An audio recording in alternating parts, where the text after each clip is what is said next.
Populasi sapi Bali dalam beberapa bulan terakhir menurut beberapa pedagang sapi di pasaran menurun.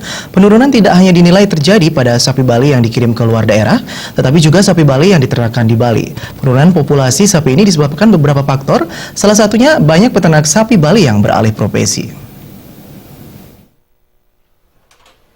Beberapa pedagang sapi di pasaran mengeluhkan turunnya populasi sapi Bali. Seorang pedagang sapi Made Kabar menyampaikan jumlah sapi Bali yang akan dikirim keluar daerah maupun sapi dan bibit sapi yang diternakkan di Bali beberapa bulan terakhir ini sangat minim jika dibandingkan bulan lalu.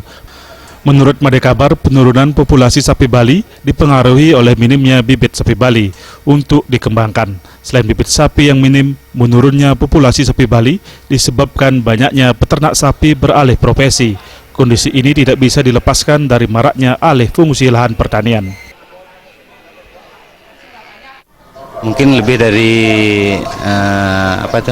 karena banyak yang keluar sapinya, makanya bibit di Bali sendiri jadinya berkurang. Dan juga faktor petaninya juga yang banyak beralih fungsi kerjaan, banyak yang jarang sekarang mau piara sapi. Hal serupa juga diungkapkan Nyoman Patra. Nyoman Patra menambahkan, meskipun populasi sapi Bali menurun, harga sapi di pasaran tidak banyak berubah. Sejak 3 bulan lalu, harga sapi Bali sangat rendah.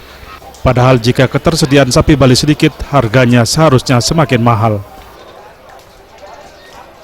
Seperti mau lebaran itu harganya sapi kan naik melonjak.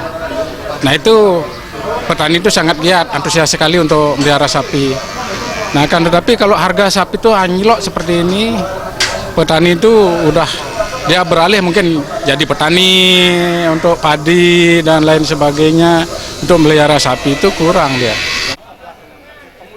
Pedagang sapi berharap perhatian khusus dari pemerintah untuk membantu melestarikan populasi sapi Bali, diantaranya dengan menyediakan bibit sapi Bali.